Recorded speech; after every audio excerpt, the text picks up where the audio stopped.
श्रीमद् भागवत महापुराण भगवान जी ने वृत्तासुर का पावन चरित्र सुनाया तो श्री परीक्षित जी के मन में प्रश्न उठा सुखदेव जी के सुनाने पर कि वृत्तासुर का जो राक्षसी स्वभाव रजोगुणी तमोगुणी उसकी भगवान में इतनी सुदृढ़ भक्ति ये तो बड़े बड़े परमहंसों की होती है। हम देखते हैं कि प्रायः सतोगुणी देवता होते हैं, बड़े बड़े पवित्र हृदय के ऋषि भी होते हैं, लेकिन भगवान की ऐसी भय की स्थिति में अनन्य प्रेममयी स्थिति तो सिद्ध पुरुष की होती है। बड़े बड़े देवता और ऋषि भी ऐसे अवसरों पर भगवान के चिंतन से चूक जाते हैं। सामने मृत्यु खड़ी है, उस समय भगवान का चिंतन। कुछ बिरले ही हैं जो ऐसी भक्ति प्राप्त करते हैं। प्रायः साधन करके मोक्ष प्राप्त करने वाले तो हजारों हो सकते हैं, लेकिन ऐसी भागवती की स्थिति महामुने करोड़ों सिद्धों में भी ऐसी स्थिति मिलना बड़ा कठिन है जो एकमात्र भगवान के परायण है। और वो स्थिति हमने देखी वृत्तासुर जी में। वृत्तासुर असुर स्वभाव वाले, भयंकर और भागवतिक सर्वश्रेष्ठ स्थिति, ऐसा कैसे हो गया? ये रजोगुणी तमोगुणी स्वभाव वाले दैत्य भाव को और इतनी ऊंची भागवती की स्थिति कैसे हो गई? प्रभु, इस विषय में हमें बड़ा संदेह है और आप जैसे परमहंस महापुरुष ही इसका निवारण कर सकते हैं। श्री सुखदेव जी ने कहा, परीक्षित तुम सावधान होकर सुनो, इनके पूर्व जन्म को नहीं जानते हो इसलिए ऐसा प्रश्न करते हो। ये प्रसंग मैंने भगवान श्री कृष्ण द्वैपायन व्यास देव जी के द्वारा सुना है। प्राचीन काल की बात है, शूरसेन देश में एक चक्रवर्ती सम्राट, अगर इस प्रसंग को बहुत ध्यान से सुनोगे तो काफी लाभ प्राप्त होगा। मोह का नाश करने वाला बहुत उत्तम प्रसंग है, अहंकार का दमन करने वाला बहुत उत्तम प्रसंग है, भगवत प्राप्ति के लिए बहुत उत्तम प्रसंग है। प्राचीन काल की बात है, शूरसेन देश में चक्रवर्ती सम्राट महाराज चित्रकेतु राज्य करते थे। वो इतने धर्मात्मा थे कि बिना जोते बोए पृथ्वी अपने आप अन्न देती थी, अपने आप रस देती थी, अपने आप फल देती थी। गेहूं बोने की जरूरत नहीं, अपने आप जैसे जंगली फल फूल होते हैं ऐसे सब अन्न रस फल फूल होते थे। धर्मात्मा राजा की ऐसी राज्य वृत्ति में स्वयं पृथ्वी सब फल फूल अन्न रस देती थी बिना जोते बोए। और उनके 1 करोड़ रानियां थीं। संतान नहीं हो रही थी तो रानियां बढ़ाते चले जा रहे थे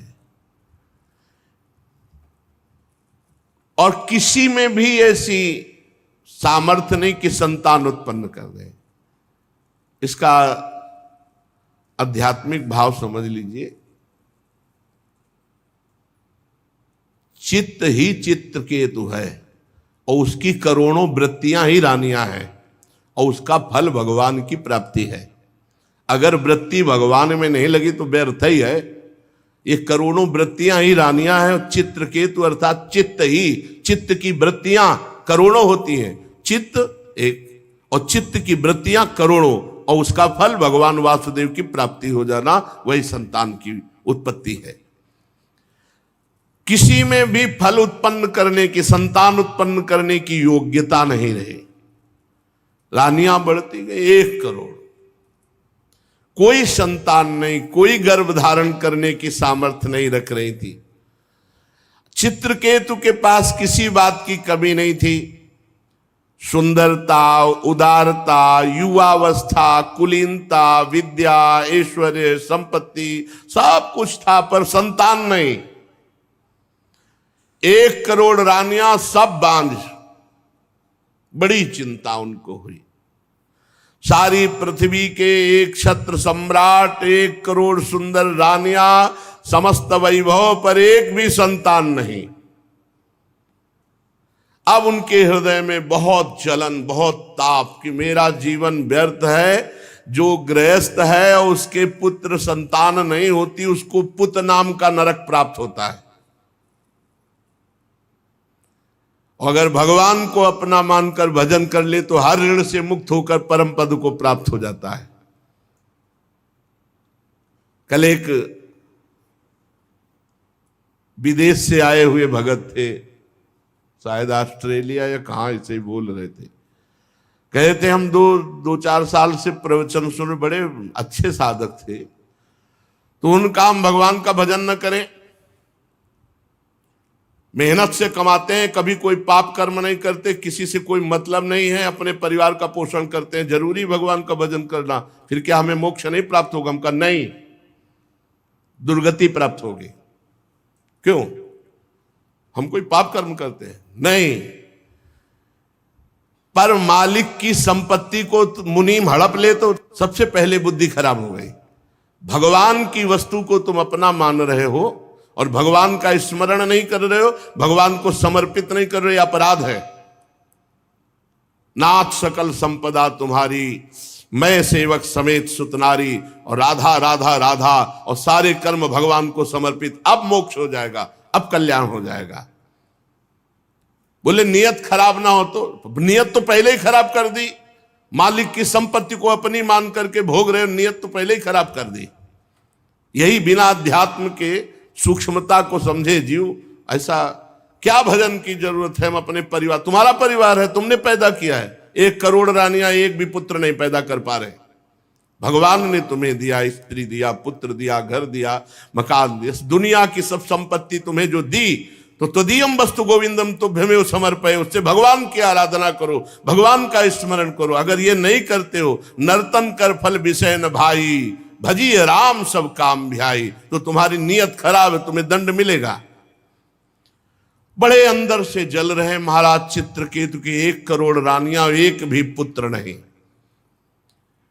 जब कोई धर्मात्मा पुरुष परेशान होता है तो महात्मा से मिला दिया जाता है, या तो महात्मा के यहां पहुंचा दिया जाता है या महात्मा उसके यहां पहुंच जाते हैं।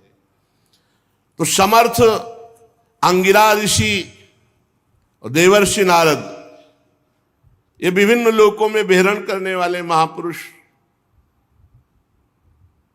ये पहुंच गए चित्रकेतु के महल में। राजा ने देखा अंगिरा जी पधारे, प्रत्युत्थान अर्घादि अर्पित करके साष्टांग प्रणाम किया, बैठाला, आतिथ्य सत्कार किया, और चित्रकेतु जी चरणों के समीप बैठ गए। अंगिरा जी ने कहा कि राजा तुम दुखी से दिखाई दे रहे हो, तुम्हारा राष्ट्र, कोष, सेना, परिवार, ये सब ठीक है ना? कौन सी परेशानी, तुम चिंताग्रस्त कैसे हो?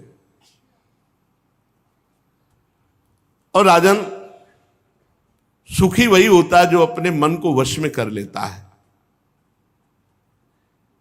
सब कुछ ठीक हो लेकिन मन वश में ना हो तो जलाता रहता है, उक्लेश देता रहता है। बड़े बड़े लोकपाल भले अधीन हो जाएं, लेकिन अगर मन अधीन नहीं हुआ तो वो असंतुष्ट जलता रहेगा। तुम संतुष्ट नहीं हो, क्या बात है? क्योंकि असंतुष्टता का कारण कामना होती है।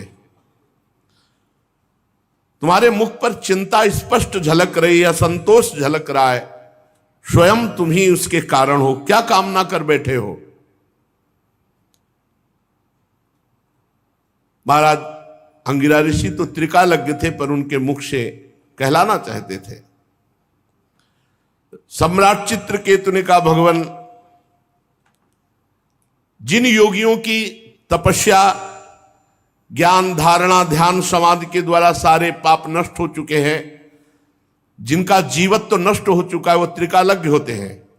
उनको अंतर और बाहर दोनों बातें पता होती है। और वो बातें आपको पता है, मैं जानता हूं आप त्रिकालज्ञ महापुरुष हैं।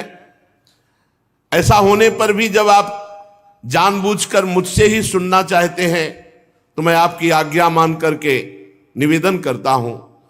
मुझे पृथ्वी का एक छत्र साम्राज्य प्राप्त है, ऐश्वर्य प्राप्त है, संपत्तियां प्राप्त हैं, लोकपाल भी जिनके लिए लालायित रहते हैं ऐसे भोग प्राप्त हैं। 1 करोड़ रानियां हैं, फिर भी एक भी संतान नहीं। महाभाग्यवान महर्षि, मैं तो बहुत दुखी हूं। और मैं ही दुखी नहीं, मेरे पितर भी दुखी हैं, क्योंकि उनको पिंडदान नहीं मिलेगा। जब संतान ही नहीं तो क्या होगा। अब परलोक में मुझे नरक मिलेगा। ऐसी व्यवस्था कर दीजिए कि लोक परलोक मेरा सुखमय हो जाए। श्री सुखदेव जी कहते हैं, परीक्षित जब राजा चित्रकेतु ने इस प्रकार प्रार्थना की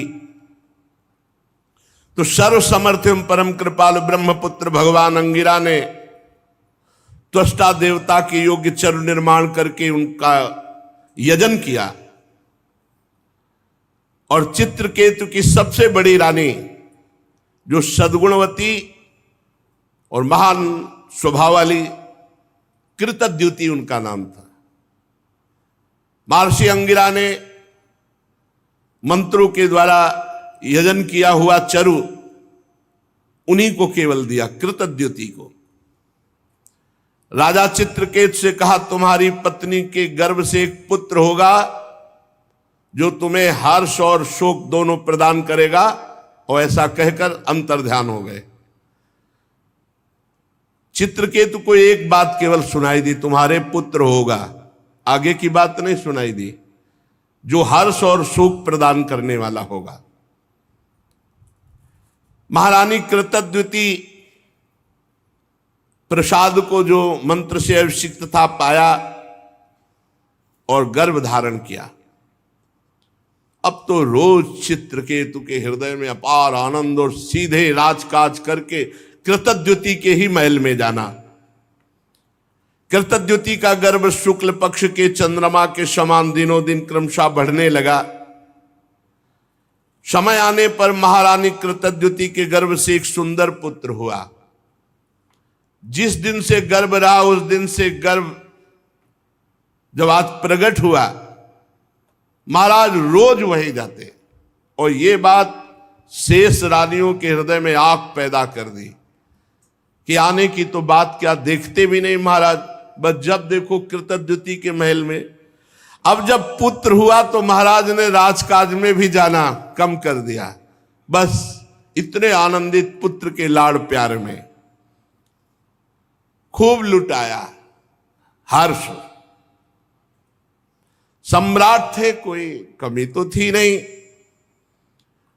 वस्त्राभूषणों से सुसज्जित होकर ब्राह्मणों से स्वस्ति वाचन कराया, पुत्र का जात कर्म संस्कार करवाया और ब्रह्म ऋषियों को, ब्राह्मणों को सोना चांदी वस्त्र आभूषण, गांव के गांव और घोड़े हाथी 6 अर्बुद गौओं का दान किया।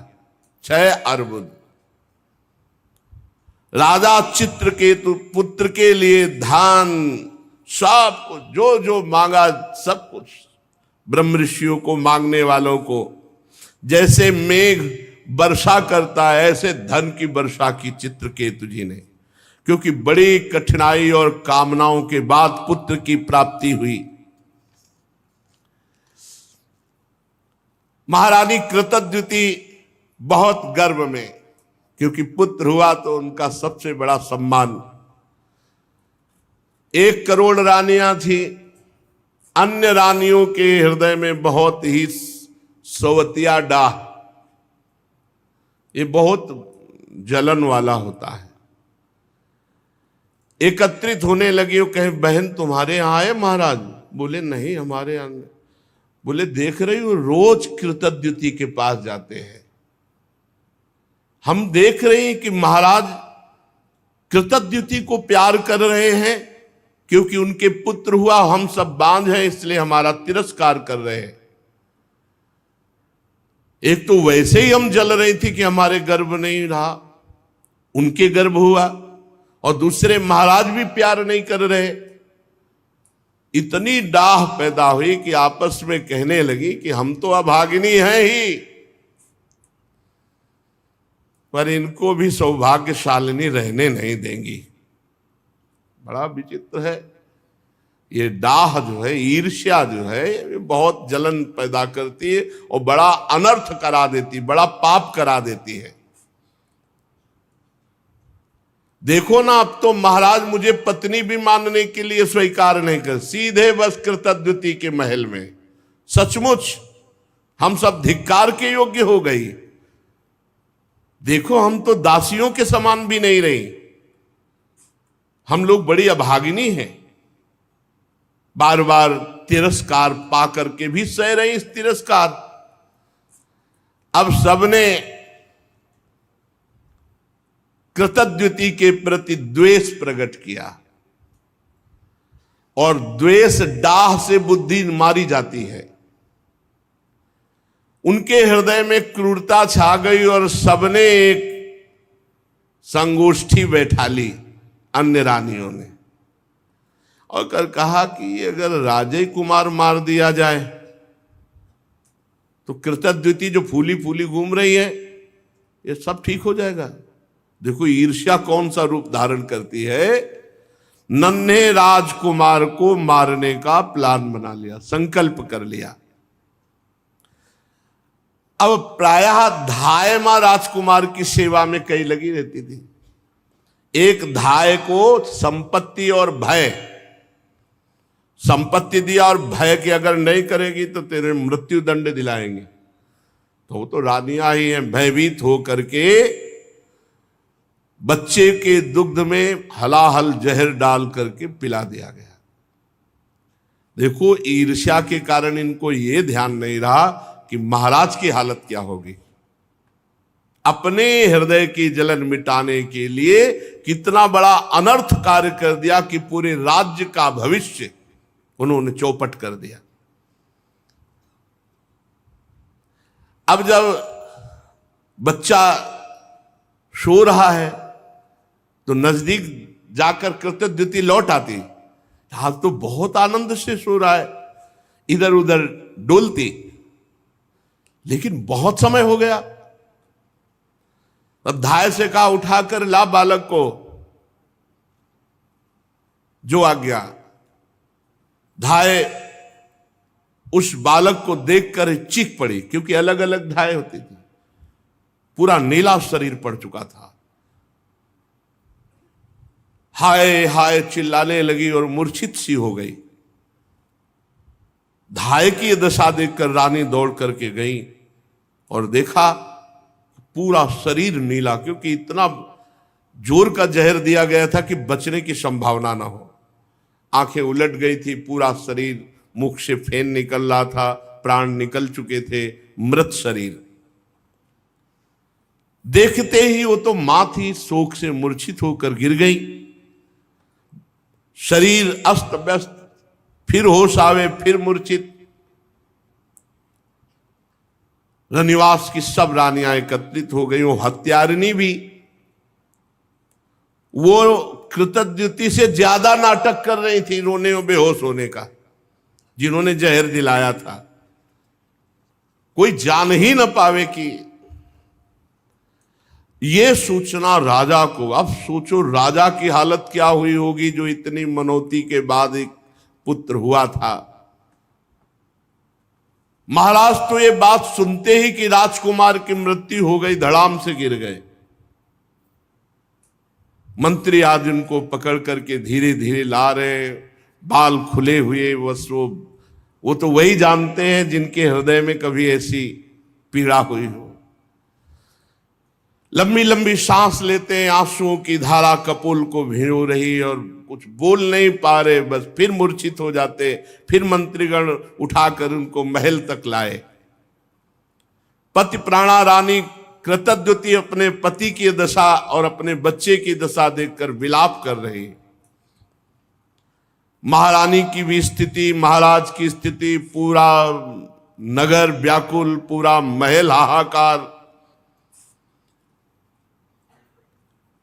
अरे विधाता, तू कितना निर्दयी है, कृतद्युति जी कहती है, तू अपनी सृष्टि के प्रतिकूल चेष्टा करता। बड़े आश्चर्य की बात है, हम बूढ़े तो जिंदा बैठे, हमारा बच्चा पधार गया।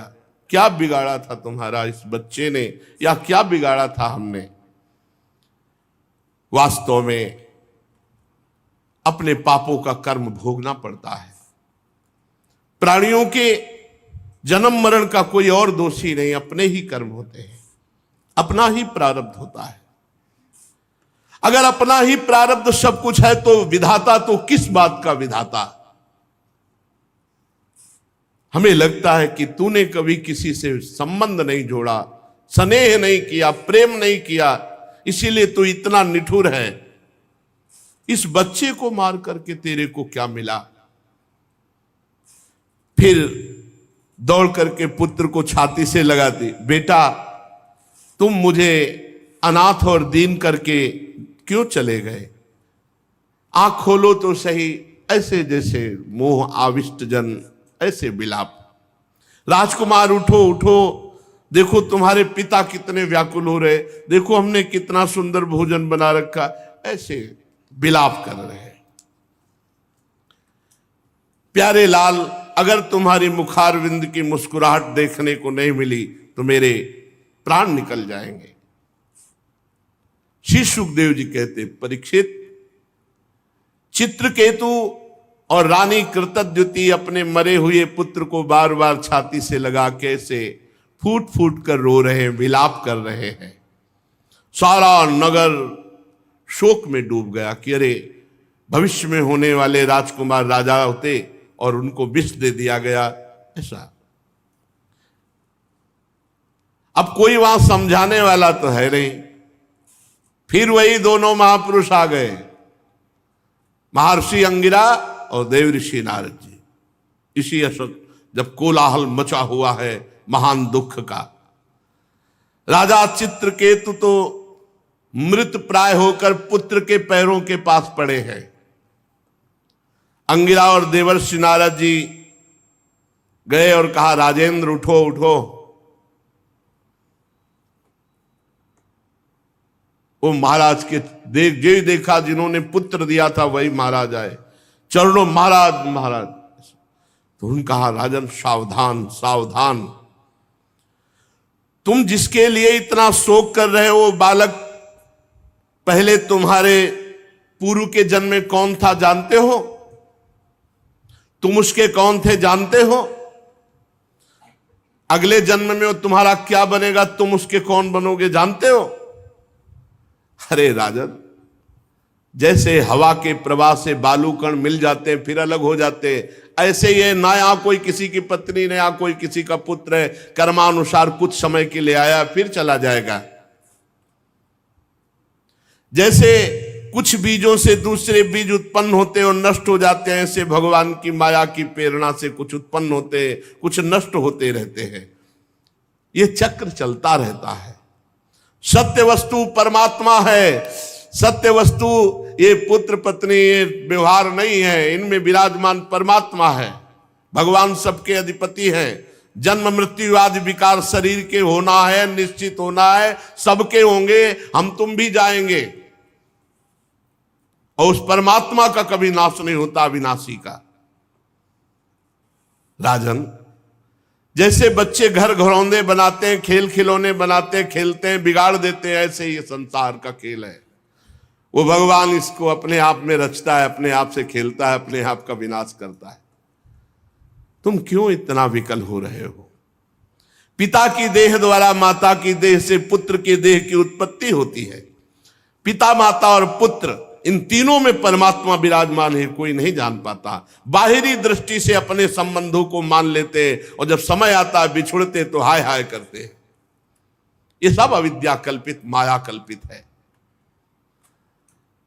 जब महर्षि अंगिरा और देवर्षि नारद जी चित्रकेतु को समझा बुझा रहे थे तब उन्होंने मुख धोया और धैर्य धारण करके कहा कि ज्ञानवान महान, आप इस समय मेरी बुद्धि काम नहीं कर रही। आप अवधूत वेश में हम पर कृपा करने भगवान ही आए हैं। मैं जानता हूं भगवान के प्यारे ब्रह्मवेत्ता जब हम जैसे कोई धर्मात्मा दुखी होते तो अपने आप आकर कृपा करते हैं। सनत कुमार, नारद, ऋभु, अंगिरा, देवल, असित, अपांतरतम, भगवान व्यासदेव, मार्कंडे, गौतम, वशिष्ठ, भगवान परशुराम, कपिल देव, शुकदेव, दुर्वासा, याज्ञवल्की, जातुकर्ण, आरुणि, रोमस, च्यवन, दत्तात्रेय, आसुरी, पतंजलि, वेदशिरा, बौद्ध मुनि, पंचशिरा, हिरण्यनाभ, कौशल्य, श्रुतदेव, ऋतध्वज, ये सिद्धेश्वर भूमंडल में घूमते ही रहते हैं। जब किसी धर्मात्मा पुरुष को कोई विपत्ति आती है तो किसी न किसी रूप में बदल कर आते हैं और उसका सहयोग करते हैं, ज्ञान उपदेश करते हैं। हमें लगता है आप लोग हमें ज्ञान उपदेश करने के लिए आए हो। तो महर्षि अंगिरा ने कहा, राजन जरा नेत्र खोल करके देखो, मैं अंगिरा ऋषि देवर्षि नारद है। जब तुम पुत्र प्राप्ति के लिए विकल होकर बोले थे, हम ही ने तुम्हें पुत्र प्राप्ति का वरदान दिया था और कहा था तुम्हें हर्ष और शोक होगा। ये तुम्हारे सामने खड़े भगवान के स्वरूप देवर्षि नारद हैं। जब हम लोगों ने देखा कि तुम्हारा जैसा धर्मात्मा राजा पुत्र शोक से अज्ञान अंधकार में डूब रहा है, तो सोचा चलो धर्मात्मा को शोक में डूबने का अवसर नहीं दिया जाता। तुम्हारे ऊपर अनुग्रह करने के लिए, कृपा करने के लिए भगवान ने हम दोनों को भेजा है। सच्ची बात तो यह है कि जो धर्म का पालन करता है वो शोक करने योग्य नहीं होता। वैसे तो मैं तुम्हें जब पहली बार ही आया था तो तुम्हें ब्रह्म ज्ञान का उपदेश देने के लिए आया था, लेकिन देखा कि तुम पुत्र कामना से युक्त हो, तो पहले तुम्हारी ये कामना नष्ट हो तब तुम्हें ज्ञान की प्राप्ति होगी। इसीलिए मैंने तुम्हें ज्ञान न देकर पुत्र दिया। अब तुम स्वयं अनुभव करो क्या सत्य है। पुत्रवान को कितना दुख होता है। यही बात स्त्री, घर, धन, विविध प्रकार के ईश्वर संपत्तियां जिसमें हम अपनापन कर लेते हैं वो परिणाम में दुख ही देता है, क्योंकि संसार दुखालयम अशाश्वतम। राजन, ये शोक मोह भय दुख का कारण है भगवान से विमुख होना। ये मन के खेल खिलौने हैं, ये माया का जादू है। इसलिए सृष्टि के राग में न फंस करके जो भगवान का भजन करता है वही शोक रहित होता है। तुम परमात्मा में स्थित हो। देवर्षि नारद जी ने कहा, राजन मैं तुम्हें एक मंत्र देता हूं, इस मंत्र का जाप करो। 7 दिन में भगवान शंकरषण शेष जी का तुम्हें दर्शन हो जाएगा। भगवान शंकर आदि ने श्री शंकरषण देव की ही चरणों का आश्रय लिया था और द्वैत का भ्रम त्याग कर महामहिमा में शुद्ध ज्ञान को, इससे बढ़कर कोई नहीं है, इसी को परम पद कहते हैं। देखा कि मंत्र लेने में रुचि नहीं है क्योंकि पुत्र पधारा है। शोक और समय मंत्र। देवर्षि नारद जी ने आकर्षण किया उस जीवात्मा का जो पुत्र के रूप में आई थी। देवर्षि नारद जी ने कहा, जीवात्मन पश्य भद्रम ते मातरम पितरम चते सुहृदो बांधवास तप्ता सुचा त्वत्कृते आभृशम कलेवरम स्वाम अविश्य शेषमायु सुहृदव्रता भुंक्ष भोगान पितृ प्रत्तान तिष्ठ नृपासनम। चलो इस शरीर में आ जाओ और पूरी आयु व्यतीत करके तब फिर यहां से जाना। आ जाओ, जीवात्मा को बुलाया। ये देखो तुम्हारे पिता कैसे व्यतीत हो रहे, माता कैसे, और सब पूरा महल कैसा रो रहा है। आओ और पिता के दिए हुए भोगों को भोगो, और मैं कह रहा हूं पूरी आयु व्यतीत करो। चलो अपने शरीर पे आ जाओ। जीवात्मा ने आवाज की, कहा, देवर्षि जी आप कह रहे हैं, आप कह रहे हैं कि मेरे पिता है, माता है। अरे इसके कितनी बार मैं बाप बन चुका हूं, कितनी बार इसका माता बन चुका हूं। ये मेरा माता पिता नहीं है। ये कितनी बार भाई बन चुका है, कितनी बार नाती बन चुका है, कितनी बार हमारा शत्रु बन चुका है। ये कितनी बार हमसे उदासीन हुआ है, कितनी बार हमसे द्वेष किया है। अपने कर्मानुसार मैं आज इसका पुत्र बना था, बस इतने समय के लिए, ये मेरा कोई नहीं है। जैसे व्यापारी के पास से सामान एक के पास दूसरे के पास जाती रहती है, ऐसे कर्मानुसार जीव एक के पास दूसरे के पास जाता रहता है। विचार करने से पता चलता है। 4 दिन इसके यहां जन्म ले लिया, ये हाय हाय करके कह रहा है मेरा पुत्र मेरा पुत्र। ये सुना रहे हैं सबको, सबके बीच में सुना रहे हैं। नित्य अहंकार रहित वो जब जीव अपने कर्मानुसार गर्भ में आता है, तभी तक, जब तक शरीर में रहता है तभी तक वो माता पिता मानता है। इसके बाद कुछ नहीं उसकी याद, कोई उसका नहीं। जैसे कोई लोग पूछते हैं कि हम जब मर के जाएंगे तो हमारे पिता हमसे बात करेंगे, माता बस शरीर तक, शरीर छूटा काम खत्म। शरीर तक केवल संबंध। मैं अविनाशी हूं, मैं सूक्ष्म हूं, जन्मादि से रहित हूं, अपने कर्मवश इसके गर्भ में आया था। ये ना मेरी माता है ना मैं इसका पुत्र हूं, जन्म मृत्यु से रहित हूं, मैं ईश्वर स्वरूप हूं।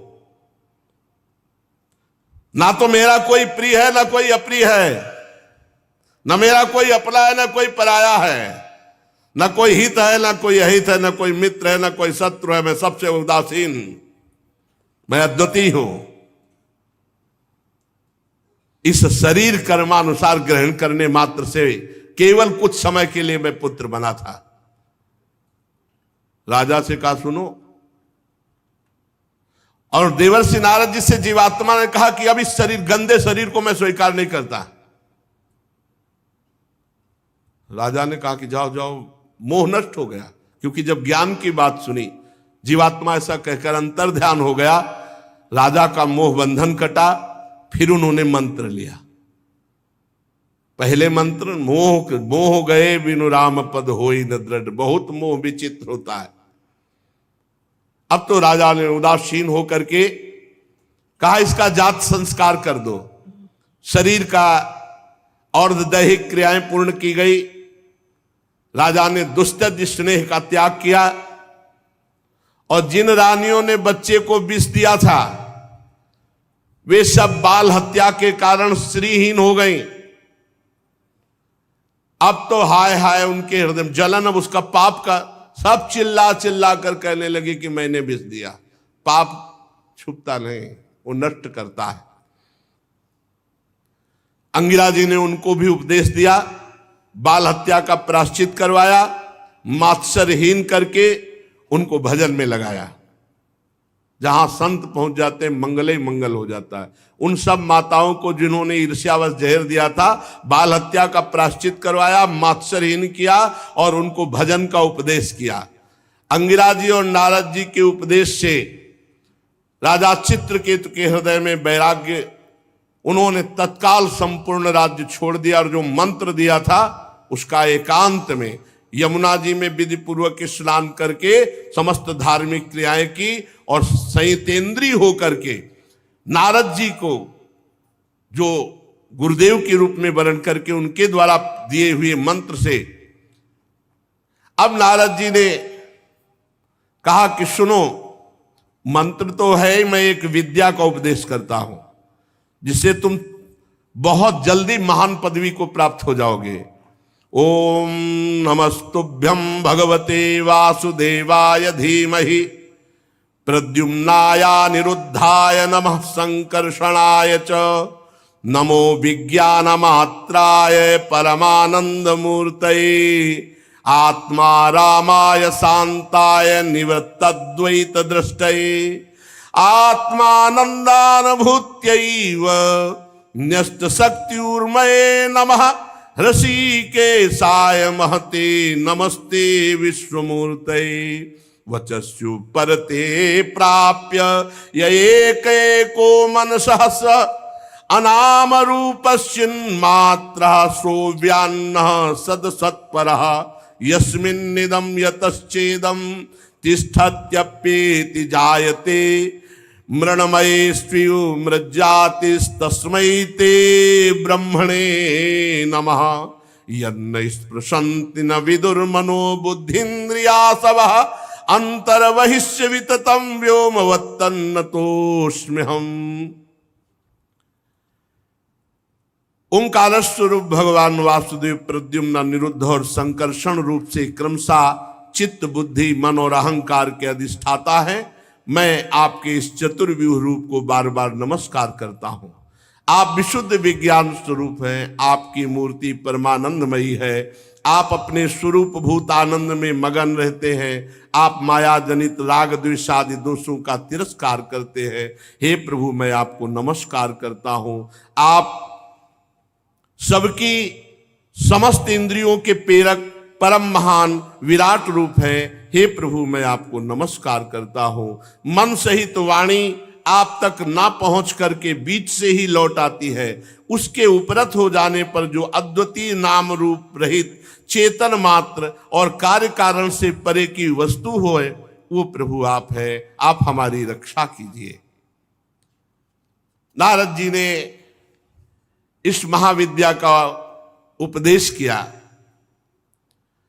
देवर्षि नारद अपने शरणागत भक्त चित्रकेतु को इस विद्या का उपदेश करके महर्षि अंगिरा जी के साथ अंतर्ध्यान हो गए। चित्रकेतु ने देवर्षि नारद के द्वारा उपदिष्ट मंत्र और विद्या के अनुसार 7 दिन तक केवल जल पीकर बड़ी एकाग्रता से रात दिन अनुष्ठान किया, जप किया।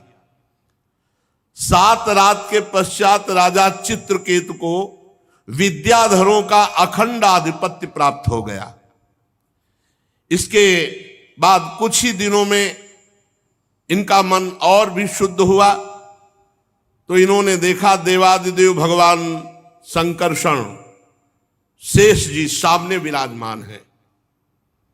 उन्होंने देखा कि पहले बड़े बड़े सिद्धेश्वर, फिर उनके बीच में गौरवर्ण नीलांबर धारण किए हुए भगवान शेष जी, सिर पर किरीट, बाहों में बाजूबंद, कमर में करदनी, कलाई में कंगन, आभूषण चमक रहे, नेत्र रत्नाने हैं, मुख पर प्रसन्नता छा रही। भगवान शेष जी का दर्शन करके चित्रकेतु पूर्ण निष्पाप हो गए। अंतःकरण स्वच्छ निर्मल हो गया। हृदय में ऐसा आनंद आया कि शेष भगवान के दर्शन से अश्रु प्रवाह होने लगा। रोम रोम आनंद से खिल उठा। आदि पुरुष भगवान शेष जी के चरणों में बार बार नमस्कार। आंखों से आंसू टपक रहे, बार बार भगवान के चरणों में प्रणाम कर रहे हैं। प्रेमोद्वेग से एक अक्षर भी नहीं निकला। बहुत देर तक वो रुदन करते रहे। भगवान शेष जी की कुछ भी स्तुति न कर पाए। थोड़ी देर बाद भगवान की कृपा शक्ति से उनमें कुछ बल आया। तब अपनी विवेक बुद्धि से मन और इंद्रियों को समाहित करके भगवान के द्वारा प्रेरित भगवान की स्तुति करने लगे चित्रकेतु जी। चित्रकेतु जी ने कहा, हे अजित, जितेंद्रियम समदर्शी साधुओं ने आपको जीत लिया है। अजित जिता सममति भी साधुभिर भवान जितात्मभिर भवता विजितास्ते पिच भजता मकामात्मनाम या आत्मदोति करुणः। जिन्होंने अपनी इंद्रियों पर विजय प्राप्त कर लिया है, जो सब में भगवान का दर्शन करते हैं, ऐसे संतों ने हे अजित आपको जीत लिया है। आपने अपने सौंदर्य माधुर्य कारुण्य आदि गुणों से अपने भक्तों को वश में कर लिया है। अहो आप धन्य हैं। जो पुरुष निष्काम भाव से आपका नाम जप करते हैं, आप करुणा परवश होकर अपने आप को उन भक्तों को दे डालते हैं। हे भगवान, जगत की उत्पत्ति स्थिति प्रलय आपके एक लीला विलास है। विश्व निर्माता ब्रह्मादि आपके अंश के भी अंश हैं। फिर भी वे पृथक पृथक अपने को जगत कर्ता मानकर स्पर्धा करते हैं। नन्हे से नन्हे परमाणु से लेकर बड़े से बड़े महातत्व पर्यंत संपूर्ण वस्तुओं के आदि अंत और मध्य में केवल आप ही विराजमान हो। छोटे से छोटे परमाणु में भी आप विराजमान हैं। अणुअणियान महतो महियान। प्रभु कोई भी वस्तु ऐसी नहीं जिसमें आप न विराजमान हो।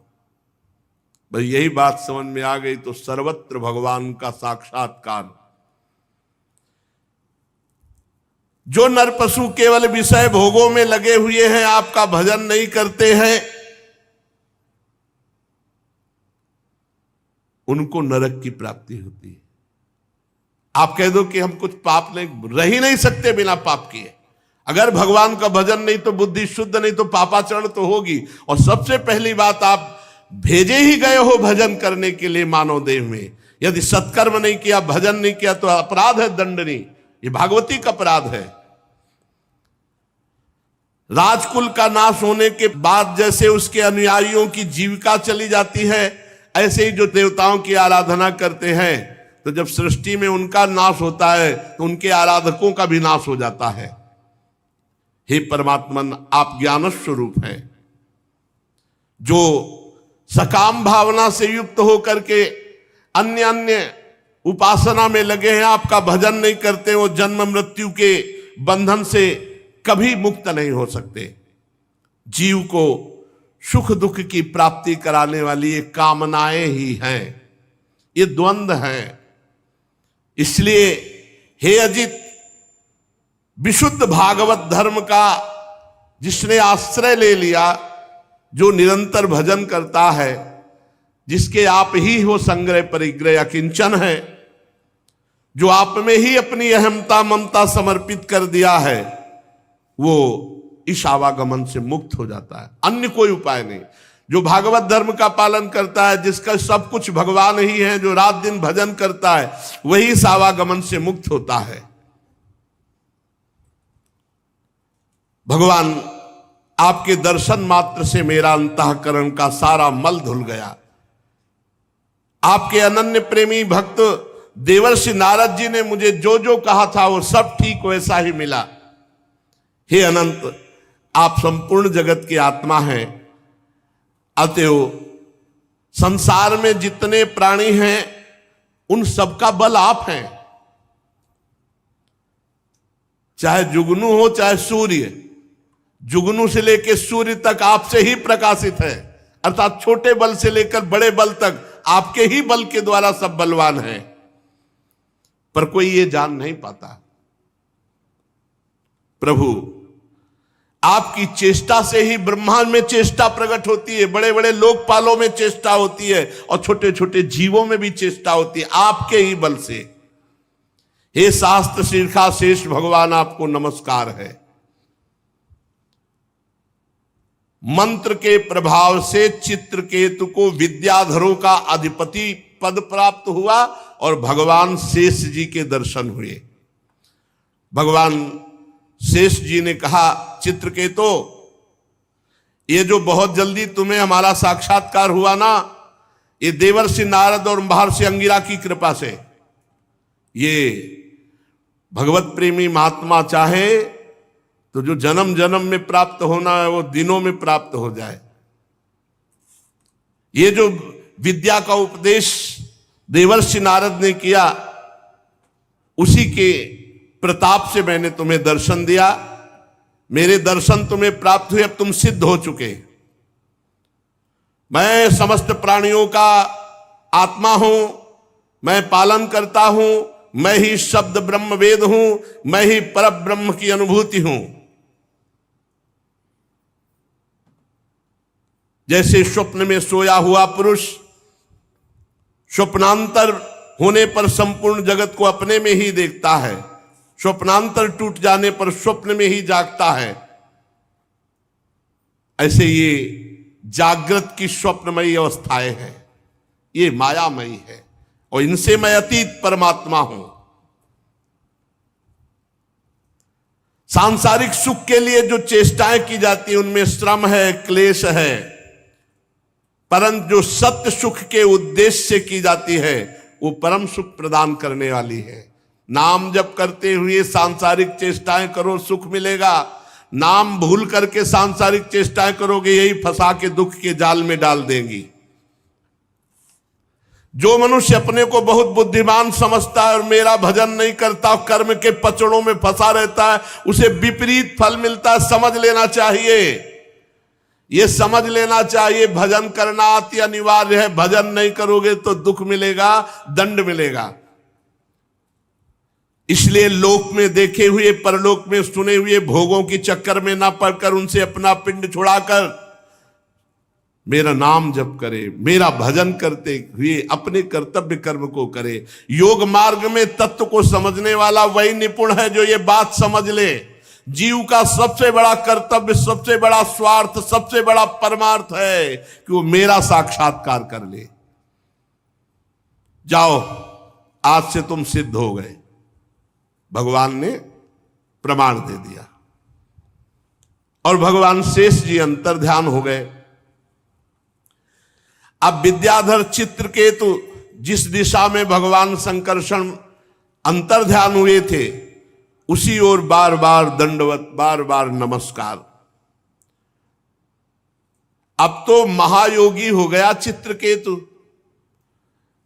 विद्याधरों का अधिपति और भगवान संकर्षण का कृपा पात्र।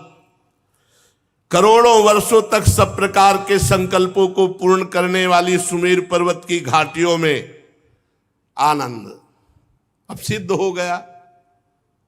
बस यही त्रुटि है, सिद्ध होने के बाद भी खूब भजन में लगना चाहिए। इसीलिए जो सावधान पुरुष हैं, जैसे पकड़े हुए मृग पर कभी विश्वास नहीं, ऐसे मन पर कभी विश्वास नहीं। सुमेरु पर्वत की दिव्य घाटियों में विहार, शरीर का बल और इंद्रियों का बल छोड़, क्योंकि सिद्ध। अब बड़े बड़े जन इनकी स्तुति करते, उनकी प्रेरणा से विद्याधरों की स्त्रियां उनके पास जाती। बहुत सावधानी की जरूरत है, बहुत सावधानी की। पूरे जीवन आजीवन भजन परायण। अब एक दिन की बात है कि चित्रकेतु तेजोमय दिव्य विमान पर, जो उनको प्राप्त हुआ था विद्याधरों के अधिपति पद पर, तो निकले विमान पर चढ़े चढ़े तो देखा कुछ ऋषि जो है बैठे हो, भगवान शंकर उपदेश कर रहे हैं, तो विमान पर चढ़े चढ़े गए। अरे थोड़ा तो बुद्धि ठिकाने रहनी चाहिए, ये अहंकार आ गया। देखो, भगवत साक्षात्कार के बाद भी अगर भजन में त्रुटि हो गई तो किसी और की माया नहीं, उन्हीं की माया है, उतने पे भी भ्रम पैदा कर देगी। ये भी बात समझ लो।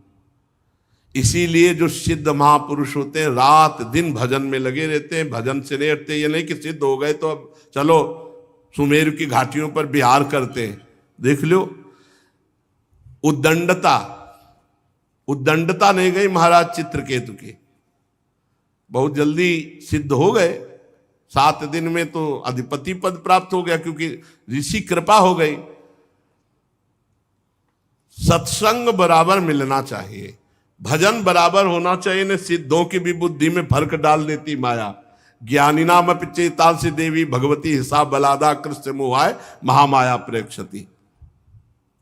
उन्होंने विमान पर चढ़े चढ़े देखा कि बहुत से मुनियों की सभा लगी हुई है, बड़े बड़े सिद्ध बैठे हुए हैं, और भगवान शिव आसन पर बैठे हुए, और भगवती पार्वती जी बामांग की गोद में विराजमान है। भगवान शिव की बाईं जंघा पर अंबा पार्वती जी विराजमान है, और बड़े बड़े ऋषि मुनियों के बीच में बैठे हुए उपदेश कर रहे हैं। चित्रकेतु विमान पर चढ़े चढ़े ही पहुंच गया। अरे इतना तो हो साला चाहिए कि तुम्हारे से ज्यादा सिद्ध वहां जमीन में बैठे हैं, और सब सिद्धों के गुरु भगवान शंकर। तो ये विमान ही पे चढ़ा गया नीचे। विमान को ऐसे नीचे, मतलब जमीन में नहीं उतारा, ऐसे बीच इच्छाधारी विमान होते, जो आप इच्छा करो वैसे विमान। तो ऐसे भगवान शंकर के समकक्ष विमान लेके गया। बड़ा भारी अपराध है, बड़ा भारी अपराध। विमान पर चढ़े चढ़े उनके पास गया, और पार्वती जी तरफ देख करके हंसने लगा, और जोर जोर से कहने लगा एस लोक गुरु साक्षात धर्मम वक्ता शरीरिणाम आस्ते मुख्या सभायाम वै मुथुनि भूय भार्यया जटाधरस तीव्र तपा ब्रह्मवादी सभापति अंगीकृत स्त्रियम चास्ते गत ही प्राकृतो यथा। वो तो थोड़ा और अशुद्ध शब्द बोल रहा है। विमान पे चढ़े थे, बुद्धि भ्रष्ट हो गई। बहुत कितना कड़ुआ बोला, मतलब भगवान के सामने कोई बोल सकता है और ये नहीं जानते कि वही पार्वती है, वही शिव है। अरे महायोगी भगवान शिव। भगवान शंकर तो मुस्कुरा दिए, जैसे छोटा बच्चा कोई उद्दंडता पूर्वक बोले तो पिता मुस्कुरा देते ना, तो भगवान शंकर भगवान अपि तच्छ्रुत्वा प्रास्या अगाध धीर नृप, अगाध ब्रह्मबोध प्रदान करने वाले भगवान शिव तो केवल मुस्कुरा दिए, बच्चा है। चित्रकेतु अब भी कटाक्ष करके पार्वती जी की तरफ हंस रहा था। भगवान शिव शांत बैठे। सब ऋषि मुनि, अरे इसकी बुद्धि भ्रष्ट क्या बोल रहा है। अरे सनकादि अब ऋषि मुनि हुआ, कोई ये थोड़ी है कि सब सिद्ध भगवत प्राप्त महापुरुष वहां बैठे, ब्रह्मबोध चर्चा हो रही। चित्रकेतु को भगवान शंकर का प्रभाव नहीं मालूम था, सत्संग नहीं हुआ। बहुत काल सत्संग करने से तब बात भक्तमाली जी कह रहे थे बिना सत्संग के भगवान मिल सकते, उद्दंडता नहीं जा सकती। अगर साधु सेवन किया होता ना 2-4 साल, लंगोटी धोया होता महात्मा की, तो इसकी बुद्धि खराब नहीं होती।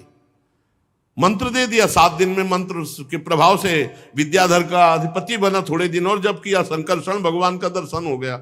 अभी एक कुछ दिन रहता संतों के, नारद जी के पास, संतों के पास रहता तो उद्दंडता ना रहती इसकी। इतनी बड़ी उद्दंडता।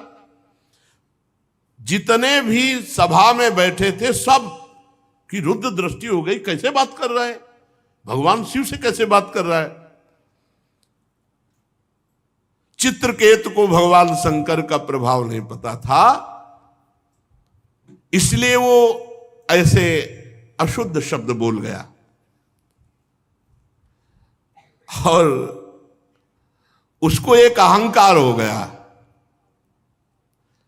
रुषाहा देवी दृष्टाय निर्जितात्माभिमानिने, उसको घमंड था कि मैं विद्याधरों का अधिपति हूं और मैंने संकर्षण भगवान का साक्षात्कार किया। ये बहुत ही आश्चर्य की बात है। इसीलिए सत्संग अनिवार्य है। कोई भी कितना भी बड़ा सत्संग अनिवार्य है। घमंड आ गया, घमंड ना होता तो भगवान शंकर को देख के साष्टांग दंडवत होता, विमान से कूद पड़ता। विमान पे चढ़े चढ़े वहां गया। पार्वती जी ने कहा, भगवान शिव तो कुछ नहीं बोले और सभा में सबको रोष था, लेकिन सब मर्यादित, बिना शिव आज्ञा के कोई कुछ कह नहीं सकता। तो पार्वती जी बोले, अयम किम धुना लोके शास्ता दंड धरा प्रभु, हम जैसे निर्लज्जों को दंड देने वाले तुम भगवान हुए हो। वो मुझे नहीं पता था कि तुम हम जैसों को दंड देने वाले हो। निर्लज्ज शासन करने चला है। जान पड़ता है ये जो सामने बैठे हैं ब्रह्मा जी, भृगु जी, नारद जी, सनक सनंदन सनातन सनत कुमार, कपिल देव जी, मनु जी, ये जो बड़े बड़े नीचे बैठे हुए भगवान शिव से सत्संग कर रहे हैं, इनको ज्ञान नहीं है। तू आया धर्म मर्यादा का उल्लंघन करने वाले भगवान शिव को उपदेश देने। ये ब्रह्मादि महापुरुष बैठ करके चरणों की आराधना करके उपदेश सुन रहे हैं। उन्हीं मंगलों को मंगल बनाने वाले साक्षात जगत गुरु भगवान शंकर का अपमान करने वाले तू शासन करने आया है। तू किनके ऊपर शासन की चेष्टा कर रहा है? तू दंड का पात्र है। उद्दंड माता जी ने कहा, तुझे घमंड हो गया है, दिखाई दे रहा है विमान में बैठा मूर्ख। भगवान श्री हरि के पावन चरण कमलों के सानिध्य में रहने लायक नहीं तू। जिनकी उपासना बड़े बड़े सत्पुरुष किया करते हैं, उनके सामने ऐसी उद्दंड भाषा ए दुर्मते, जा मैं साप देती हूं तो पाप में असुर योनि को प्राप्त हो। होश ठिकाने आ गए काल चित्रकेतु के, तत्काल होश ठिकाने। माता जो है दुष्ट, भगवान शिव पर शासन करने चला है, जा आज के बाद किसी महापुरुष का अपराध करने की तेरी हिम्मत नहीं पड़ेगी।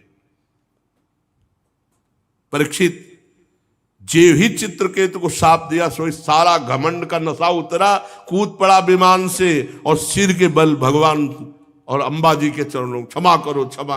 ये बहुत विचित्र होता है पदाभिमान।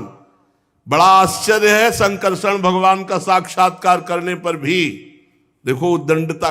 इसीलिए मोरे मन प्रभु अस विश्वासा, राम ते अधिक राम कर दासा। भगवान के दासों का निरंतर संग करे तो उद्दंडता खत्म हो जाएगी। भगवत साक्षात्कार होने पर भी उद्दंडता बनी रहती है। यदि सत्संग ना हो तो कहीं ना कहीं, अक्रूर जी मणि लेकर काशी चले गए थे, बड़ी ऊंचाई पर पहुंचे हुए को भी माया आकर्षित कर लेती। इसलिए रोज सत्संग, खूब नाम जप, भगवत लीला कथा श्रवण, ये एक तार चलना चाहिए। अंतर पड़ा तो सिद्धों को भी चपेट में ले लेती है माया, कोई साधारण नहीं। चित्रकेतु खोपड़ी के बल माता अंबा और भगवान शिव। अब चित्रकेतु हाथ जोड़कर बार बार कांपता हुआ, प्रतिगृहणामि ते शापो मात्मनोंजलनाम्बिके। माता पार्वती जी, मैं हाथ जोड़कर आपका शाप स्वीकार करता हूं, पर आपको प्रसन्न करना चाहता हूं। माता, आपने जो शाप दिया मैं स्वीकार करता हूं, पर एक प्रार्थना है देवी। कैसी भाषा बदल गई, अभी तक कैसे बोल रहे थे, बहुत गुस्सा वाली बात बोल रहे थे, उसमें जो लिखा हमने नहीं बोला, बहुत गुस्सा वाली बात बोल रहे थे। अरे भगवान शिव को ऐसे शब्दों से, पर यही दिखाया लीला में कि अगर भजन छूट गया, सिद्धों की गणना में आकर के मनमानी सिद्ध ही, तो फिर बुद्धि भ्रष्ट हो जाती है और कहीं ना कहीं अपराध बन जाता है बड़ों के प्रति। अब कह रहे हे अंबा, जीव अज्ञान से मोहित हो जाता है। बिल्कुल सही बात है, संसार चक्र में अपने अज्ञान के कारण भटकता है, सदा सर्वदा सर्वत्र सुख दुख भोगता रहता। माता जी, अब हे देवी, हे माता जी, हे, अब भाषा बदल गई। माता जी, सुख दुख को देने वाला ना तो अपना आत्मा है और ना कोई दूसरा है, वही अज्ञान ही है। अपने अथवा दूसरे को सुख दुख का जो कर्ता मानता है वो अज्ञानी है, क्योंकि अज्ञान ही मूल इसका है। माता जी, ये जगत सतोगुण रजोगुण तमोगुण के स्वाभाविक प्रवाह में है। इसमें क्या श्राप, क्या अनुग्रह, क्या स्वर्ग, क्या नर्क, क्या सुख, क्या दुख, ये सब अज्ञान के खेल के कारण भोगना पड़ता है। ये माया ही बंधन मोक्ष और सुख दुख की रचना करती रहती है। माता जी, भगवान श्री हरि सब में सम, मायादि मल से रहित है। उनका कोई प्रिय अप्रिय, कोई अपना पराया नहीं है। तथापि उनकी माया शक्ति से ऐसे कार्य बन जाते हैं जिनके कारण दुख भोगना पड़ता है। देवी, ये जो मैं विनय कर रहा हूं आपसे, साप से मुक्त होने के लिए नहीं कर रहा हूं। मैं ये चाहता हूं कि मेरी अनुचित चेष्टा, मेरी अनुचित जो बात हो गई, उससे आपको जो दुख हुआ उससे मैं क्षमा याचना चाहता हूं। भगवान शंकर अब बोले, माता जी से ही बोले, सुंदरी, दिव्य लीला बिहारी भगवान के निष्प्रिय उदार हृदय दासानुदास की महिमा तुम अपने आंखों से देख लो। जो लोग भगवान के शरणागत होते हो किसी से नहीं डरते। भगवान शिव का कैसा अगाध, कितना प्रेम है हरि से, कि देखो महिमा देखो उनकी। ये उन्हीं की महिमा से विमान पे चढ़े चढ़े हमें डांट रहा था, ये उनकी महिमा है। सुंदरी, दिव्य लीला विहारी भगवान के निष्प्रिय और उदार हृदय दासानुदासों की महिमा तुमने अपनी आंखों से देख ली। ये भगवान की महिमा, श्री हरि की महिमा। इसमें भगवान शिव गुस्सा नहीं हो रहे, वो महिमा देख रहे श्री हरि की। जो लोग भगवान के शरणागत होते हैं देवी, वो किसी से नहीं डरते, क्योंकि उन्हें स्वर्ग मोक्ष नर्क इन सब में एक भगवान की ही कृपा दिखाई देती है, उनको कोई डर नहीं है। जीवों को भगवान की लीला से ही देह का संयोग होने के कारण सुख दुख जन्म मरण शाप अनुग्रह आदि द्वंद्व प्राप्त होते हैं। भगवान शंकर ने बड़ा सुंदर उपदेश किया, जल्दीबाजी में उसका स्वाद नहीं ले पाएंगे, तो फिर शेष चर्चा आगे। श्री राधा वल्लभ लाल की जय।